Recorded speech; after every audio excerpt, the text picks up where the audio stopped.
Alright. This video has been long overdue, so for that I apologize if you've been waiting for it. But there's a channel on YouTube, it's called One Reality, and he made a response to a video that I had made, and in it he made some claims regarding the book of 1 John, and it is my goal today to refute those claims. And so if you want, I'm gonna go try to find that video, put that down in the description rather. That way you can actually view it on your own, see what he was actually saying, and then bring it back to me and see if it adds up correctly. So with that, let's get it. First off, one of the main things he tries to say is that there's this chapter division between 1 and 2 that occurs with the phrase, "my little children," that basically acts as a partition where chapter 1 is speaking to non-believers, and then chapter 2 he begins to speak to believers. However, that is not true. We know that for 2 reasons. The first would be that the numbering, the chapter, verse delineations that exist in the New and the Old Testament are not inspired.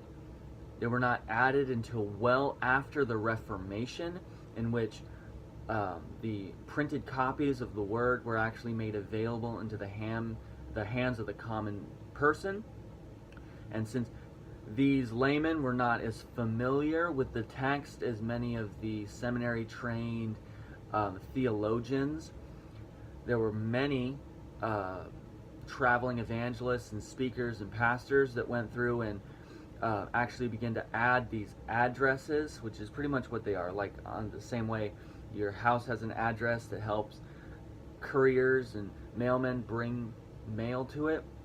These were added specifically to assist people in finding their way throughout the text, which increased their level of literacy with it, as well as their ability to follow along as the homilies and liturgies were being given.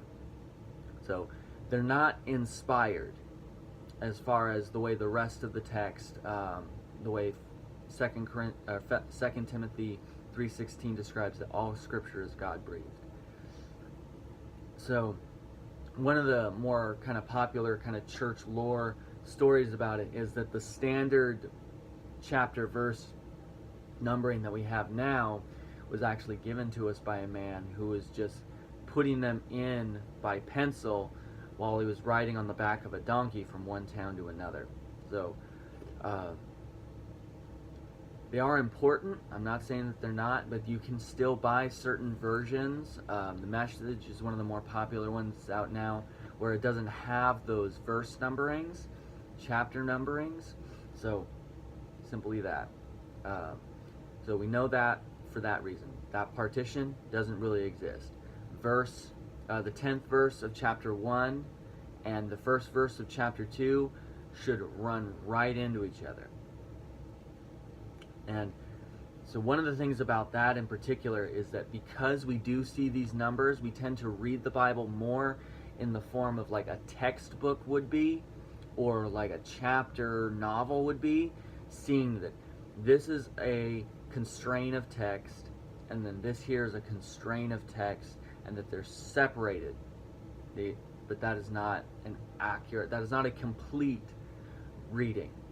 There are some instances, like for instance Psalms or Proverbs, where those are actual separate writings that have been compiled together, and so that's where most of those chapter delineations come from.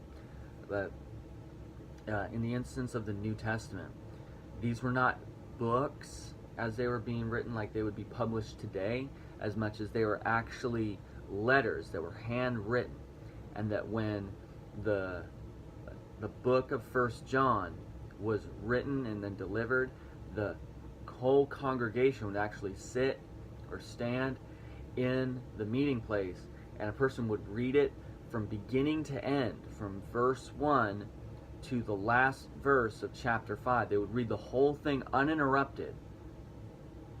And so if it's true that this part's just for believers and that part's just for believers, then in a lot of ways both would have been extremely unserved or disserved by having the entire thing just run together. John would have written multiple letters in that instance and would have addressed them in particular to those individuals, because that's the kind of the premise or the pattern that had been established by Paul, the way he was doing, and so forth. So we know that for that reason, number one. Number two, we know that that's not the case because there's no subject matter exchange from chapter 1 to chapter 2. Chapter 1, he's talking about God is light, in reference to kind of a callback, I guess you could say, to that original letter that he had written on the gospel itself, saying God is light, in him there is no darkness, and then transitions towards the end, whereas it starts talking about sin and how it creates that conflict, that separation between us and God, and then how we are reconciled. And then chapter 2 turns over, and you have, my little children, I'm writing these things to you so that you may not sin. He's still continuing that exact same content thread as he had been moving through before that transition. So if it's true that he's talking to a separate audience, why would he be addressing that exact same subject matter? He's not. So he's not addressing a different audience. He's addressing the same audience. He's just simply, the way a father would, after disciplining his children, comes alongside and he says, listen, I'm not doing this just to be harsh with you, for instance. Because once we get to chapter 3, he goes pretty hardcore into the consequences and the challenges that are associated with wrestling with sin, and it's of the devil, all that kind of stuff. He's basically kind of pulls the veil back of that. Even though sin exists within our flesh, that's not an excuse to indulge in it the way that some ancient cultures and philosophies had said, that the way to purge sin from you is just to indulge in it to a point where you would be satisfied and then abstain, or the monastic movement where you have to just completely withdraw yourself from the world in order to purge yourself, or even causing physical harm to your body in order to purge that out of your flesh. No, all of that comes simply by the fact that we have an advocate. Still that chapter 2 verse 1, we have an advocate with the Father, Jesus Christ. The reason we are free from sin is not because sin has in any way been abolished, I guess, but that instead it's been atoned for in the work of Christ Jesus, and that now he stands as our defense attorney, essentially, arguing on our behalf before the righteous judge, who is the Father. While at the same time you have Satan, who is constantly accusing us. So that's two things. Number 3, this is the last thing. Now, he does mention the Gnostics, kind of alluded to them a little bit. Gnostics were an ancient sect of kind of Greek philosophy that believed that everything that's material is inherently corrupt, and anything that is spirit, or that is inherently good, and that they're in this constant dualistic conflict with each other. And that's the reason why we need to purge ourselves of our flesh in order to be made into perfection. Some took it to an extreme of that our soul within us has never sinned, but our flesh does sin, but they are not in actual contact with each other. So even though the flesh indulges, the spirit remains pure. All that is false, but when you're speaking into a context, anyone that's a missionary now will understand, when you're speaking into a context, you have to use the language of that context so they can understand. And in the same way, John does the same with both. Probably the most famous instance of this is in his account of the gospel, where he says that the Word became flesh. In that, he's saying, so that word logos is actually that, like that inherently good, supernatural essence of the world that holds everything together, that creative influence. And he's saying that became flesh, saying that it was not separate from the material world, but actually he became inwoven within it.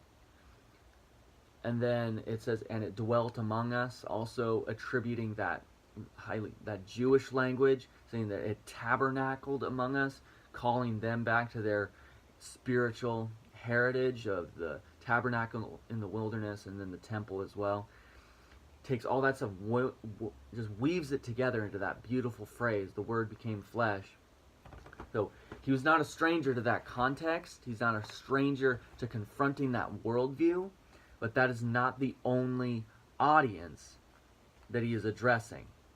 According to Barnes' notes on the Bible, in addressing both 1 John 5 through 10, says this: "It is not certain, however, that the allusion is only to them," being either the Nicolaitans, which we'll talk about maybe in a minute, and the Gnostics. It is not certain, however, that the allusion is to them, and it is not necessary to suppose that there is any reference to any particular sect that existed at that time. The object of the apostle is to show that it is implied in the very nature of the gospel that we are sinners, and that if, on any preference, we denied that fact, we are utterly deceived in and of ourselves. And then continues, the fair interpretation of the declaration will apply not only to those who maintain they have never been guilty of sin in the past, but also to those who profess they have become perfectly sanctified and to live without sin. In every and any way, if we say that we have no sin, we have deceived ourselves. So that's pretty clear. I don't think it can get really any more clear than that. As far as the Nicolaitans, just really briefly, one theory about them, it's a Gnostic sect that believed that, and several heresies, but it may or may not have been founded by Nicholas, who is one of the deacons chosen in the early chapters of Acts, alongside with Stephen and Philip, and that he just had gone apostate and began to teach heretical views, and so John was writing possibly to address them. Irenaeus believed that John's words here were directed to the Nicolaitans, and so he used it as a defense against both pseudo-Christian Gnosticism and antinomianism. That was the 2nd century, so that's all 2 generations removed from the original writing of the text. And it can certainly be used well to battle those theologies, but that is not the original context. The original context is that everyone is a sinner, and everyone remains a sinner continually until their death, and that they will always wrestle against sin until they receive complete victory over it, either in death or Christ's return. So that's all I got.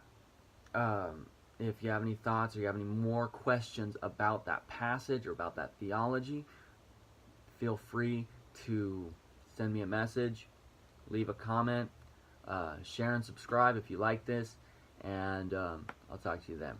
Peace.